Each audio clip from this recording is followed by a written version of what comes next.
तो गाइस कैसे हैं आप सब लोग। क्रॉनिकल्स ऑफ अ सेंट के एपिसोड 26 के साथ हाजिर हो। तो लास्ट एपिसोड के एंड पे हमने देखा था अपना वैंगलिन जो होता है अपनी फाइट को जीत जाता है और इसी के साथ ये एल्डर जो होते हैं वो अपने एल्डर से कहते हैं, सॉरी सेक्टर लीडर जो होते हैं वो अपने एल्डर से कहते हैं कि सभी लोग जाकर तैयारी करो, क्योंकि मुझे लगता है कि इस बार यहाँ पर शानडाउन सेक्टर के लोग जो है वो सिर्फ और सिर्फ हमारे साथ एक्सचेंज मीटिंग करने के लिए नहीं आए, बल्कि वो हमारे सेक्टर के ऊपर कब्जा करना चाहते हैं। और इस बात से वो एल्डर्स भी काफी ज्यादा हैरान होते हैं और साथ ही काफी घबरा भी जाते हैं और कहते हैं कि अब हम लोग यहाँ पर क्या करेंगे। सेक्टर मास्टर उनसे कहता है कि अभी तक उन लोगों ने यहाँ पर हमारे सेक्टर के ऊपर अटैक नहीं किया था, क्योंकि ये ख्वाहिश जो थी उनकी कब की थी, वो कब से हमारे सेक्टर के ऊपर कब्जा करना चाहते थे। लेकिन क्योंकि उन्हें पता था कि हमारे एल्डर्स जो है वो काफी पावरफुल है, इसी वजह से वो कभी हमारे पर अटैक नहीं करते थे। लेकिन अब यहाँ पर एल्डर ओशैंग के मुताबिक उसने कहा कि उनके एल्डर ने वहां पर हमारे सभी एल्डर्स को मरते हुए देखा है बैटलफील्ड में, इसी वजह से अब हमारे पास कोई एल्डर नहीं बचा, तो ये लोग यहाँ पर हमें नहीं छोड़ेंगे। और इसी के साथ ही मास्टर ओयांग उसे कहता है कि आज की फाइट तो तुम यहाँ पर जीत गए हो। डिसाइपल की स्ट्रेंथ वाकई में काफी ज्यादा अच्छी है कि तुम जिसे कचरा कह रहे थे उसने यहाँ पर मेरे डिसाइपल को हरा दिया। और इसी के साथ ही वो अपनी सेंटीपीड को अपनी तरफ बुलाते हैं और सेंटीपीड जो होती है वहां पर उनकी तरफ आती है, तो वो सभी लोग उसके ऊपर चढ़ जाते हैं। और इसी के साथ ही सेक्टर लीडर जो होते हैं वो जल्दी से जल्दी अपने डिसाइपल्स को वहां पर से जाने का कहते हैं कि जल्दी से जल्दी इनर माउंटेन के अंदर चले जाओ, जाकर अपने अपने मास्टर्स को रिपोर्ट करो।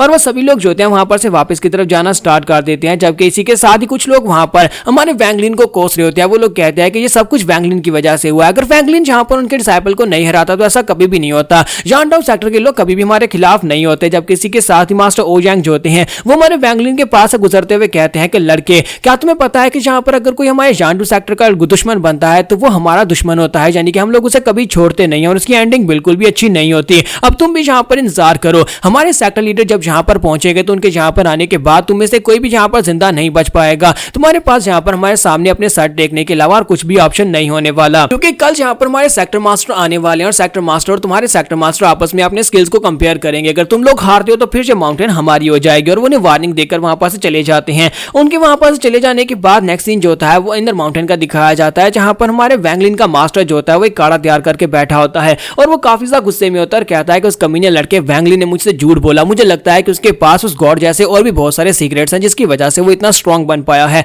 आखिर उसकी हिम्मत कैसे भी यहाँ पर मुझसे झूठ बोलने की, लेकिन अब तो मैं उसे बिल्कुल भी नहीं छोड़ूंगा। तो वैंगलिन उसे रिपोर्ट करने के लिए वहां पर आता है और उसे आकर ग्रीट करता है। तो मास्टर उसे कहता है कि खड़े हो जाओ और साथ ही वो सोच रहे होते हैं तो आज तो मैं इस लड़के के पास इसके जितने सीक्रेट्स हैं वो सारे के सारे लेकर रहूंगा। जबकि हमारा वैंगलिन सोच रहा होता है कि इसने मेरी स्ट्रेंथ देख लिया, इसे पता है कि मैं की कंसंट्रेशन के 14th लेवल पर हूं, इसके लिए मुझे मारना बिल्कुल भी आसान नहीं होगा। चलो देखते हैं कि अब यहाँ पर क्या करने वाला है। और इसी के साथ ही मास्टर उसके लिए कप के अंदर चाय पोर करते हैं और कहता है कि ये स्पेशल ड्रिंक तुम्हारे लिए है, क्या तुम यहाँ पर अपने मास्टर के साथ बैठकर इस ड्रिंक को नहीं पियोगे, क्योंकि तुम्हारे मास्टर ने स्पेशली ये ड्रिंक तुम्हारे लिए बनाई है। मैं चाहता हूँ कि इस ड्रिंक को पियो और उसके बाद अपना सामान लो और मेरे पीछे आ जाओ, क्योंकि मैं यहाँ पर तुम्हें हैंगजुई सेक्टर से बाहर निकालना चाहता हूँ। बहुत ही जल्दी यहाँ पर हैंगजुई सेक्टर के ऊपर एक बहुत ही बड़ी तबाही मंडलाने वाली है, क्योंकि पूरे सेक्टर के ऊपर यहाँ पर एक तबाही मंडलाने वाली है जानडू सेक्टर की सूरत में। वो लोग यहाँ पर आएंगे और आखिर हमारे सेक्टर के सभी लोगों को मार डालेंगे। तुम्हारा वैंगलिन जो होता है अपनी स्पिरिचुअल ऑरा को यूज करते हुए उस चाय की तरफ देखता है और उसे कहता है कि मास्टर मुझे भी बिल्कुल भी प्यास नहीं लगती, इसी वजह से मैं यहाँ पर इसको नहीं पी सकता, क्यों ना आप यहाँ पर इसको पी लें। तो मास्टर उसे कहता है कि मैंने कहा कि जल्दी से इसको पी लो।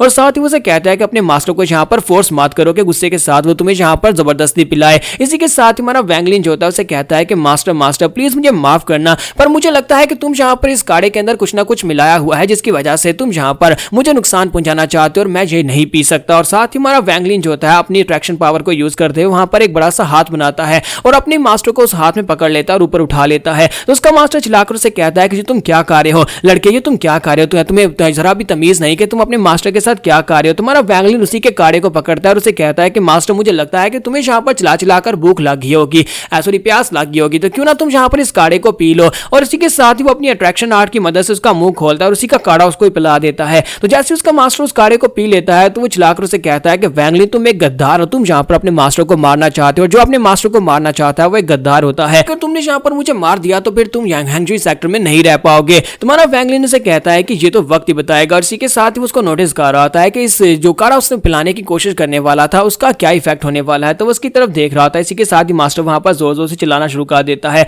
और साथ उसकी बॉडी के अंदर से उसकी सारी एनर्जी चली जाती है। तुम्हारा वैंगलिन उसे कहता है तो मास्टर तुम यहाँ पर मुझे क्रिपल करना चाहते थे, तुम यहाँ पर अपने डिसाइपल को ये वाला स्पेशल काढ़ा पिला रहे थे ताकि तुम यहाँ पर मुझे क्रिपल कर दो, थोड़ी देर के लिए मैं यहाँ पर बेजान ग्राउंड के ऊपर पड़ा रहता। तो वाकई में यहाँ पर एक बहुत ही बुरा प्लान बनाया हुआ था, मैं तो इस बारे में सोच भी नहीं सकता कि तुम कभी यहाँ पर बदलोगे और मुझे इस बारे में पूरी उम्मीद थी कि तुम यहाँ पर फिर से मुझे नुकसान पहुंचाने की कोशिश करोगे। अब बताओ कि इस काढ़े के अंदर क्या था। तो उसका मास्टर से कहता है कि तुम्हें ये काढ़ा मुझे नहीं पिलाना चाहिए था। तुम्हारा वैंगलिन कहता है लेकिन ऐसा क्यों। तो मास्टर से कहता है क्योंकि इस काढ़े यानी कि जो जिसे चाय कह रहा था मैं, तो वो कहता है कि इस चाय को यहाँ पर शीज यान चोंग कहा जाता है। ये एक बहुत ही स्पेशल चाय है जिसको पीने के बाद इंसान का जो दिमाग होता है वो उसके कंट्रोल में नहीं रहता और जिसकी वजह से उसकी मूवमेंट्स भी उसके कंट्रोल में नहीं रहती। चाहे तुम्हारे पास कितनी एनर्जी क्यों ना हो, लेकिन इस काढ़े को पीने के बाद तुम बेबस हो जाते हो और ग्राउंड के ऊपर इस तरह से पड़े रहोगे जैसे कि एक डॉल पड़ी होती है। मास्टर से कहता है कि जब से तुम यहाँ पर मेरे पास अपीयर हुए और जब से मैंने तुम्हारे पास उस गॉड को देखा जिसके अंदर वो स्पेशल पानी था जिसके अंदर बहुत सारी एनर्जी थी, तब से मैं यहाँ पर तुम्हारे पास तुम्हारे सीक्रेट्स को छीनना चाहता था। पहले मैं यहाँ पर तुम्हें की कंसंट्रेशन के फर्स्ट लेवल पर पहुंचाकर तुम्हारी सोल सर्च करना चाहता था कि तुम्हारी बॉडी के अंदर देख सको कि कौन कौन से सीक्रेट छुपे हुए हैं,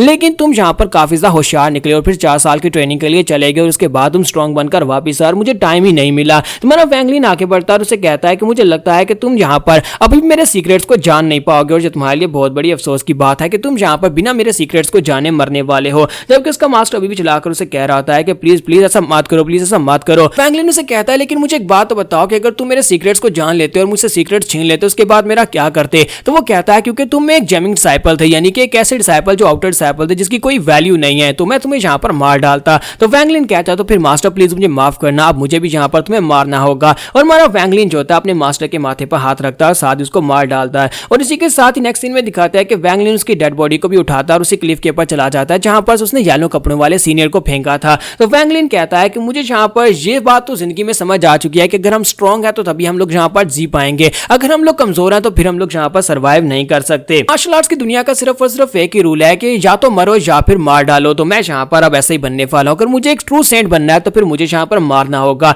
और इसी के साथ हमारा वैंगलिन जो होता है अपने मास्टर को उठाकर वहां पर से फेंक देता और कहता है कि अब मैं पहले जैसा बिल्कुल भी नहीं रहा। वैंगलिन कहता है कि बहुत ही जल्दी यांडाओ सेक्टर के लोग यहाँ पर आकर अटैक करने वाले हैं और जहाँ पर अटैक करने के बाद यहाँ का जो कुछ भी है वो सब कुछ यांडाओ सेक्टर का हो जाएगा। मैं यहाँ पर हैंगजुई सेक्टर में बिल्कुल भी नहीं रुक सकता क्योंकि मेरे पास बहुत सारे सीक्रेट्स हैं और अगर यहाँ पर वो लोग मेरे ऊपर निशाना लगाते हैं यानी कि मेरी तरफ आते हैं तो फिर मेरे सीक्रेट्स उन्हें पता चल सकते हैं जिसकी वजह से पूरे का पूरा यांडाओ सेक्टर मेरे खिलाफ हो जाएगा। और इसी के साथ ही वहां पर बेल बजती है क्योंकि अगला दिन आ चुका है और यहाँ पर उनका जो सेक्टर लीडर है यांडाओ सेक्टर का वो पहुंच चुका है। तो सभी एल्डर्स और सेक्टर लीडर जो होते हैं वो जल्दी से वहां पर पहुंच जाते हैं। उनके सेक्टर के इर्द गिर्द एक बैरियर होता है तो वो लोग वहां पर पहुंचते हैं और उसे कहते हैं कि सीनियर पूनैन तुम यहाँ पर क्या कर रहे हो, प्लीज यहाँ पर जो कुछ भी करना चाहते हो उसके बारे में ऐसा सोचना मत क्योंकि हम लोग यहाँ पर आगे से रेजिस्ट करेंगे। जबकि दूसरी तरफ से जो सेक्टर लीडर पूनैन होते हैं वो उसे कहते हैं कि क्या तुम्हें पता है कि अभी तक हम लोग तुम्हारे पर अटैक क्यों नहीं कर पाए थे? क्योंकि तुम्हारे एल्डर्स अभी तक जिंदा थे और उन लोगों ने यहाँ पर एक बहुत ही पावरफुल अरे फॉर्मेशन बिछा रखी थी जो कि यहाँ पर प्रोटेक्शन के तौर पर थी और तुम्हारे पूरे के पूरे सेक्टर को कवर किए हुए थी। लेकिन अब जबकि एल्डर्स मर चुके हैं तो फिर मुझे किसी बात का डर नहीं है। अब बताओ कि तुम्हारी जो फॉर्मेशन कितने दिन तक टिक पाएगी? और इसी के साथ ही मास्टर पूनैन जो होते हैं वहां पर अपनी अट्रैक्शन पावर को यूज करते हुए एक बड़े से पत्थर को उठा लाते हैं। उस बड़े से पत्थर को उठाकर वो उनकी फॉर्मेशन के ऊपर दे मारते हैं और कहते हैं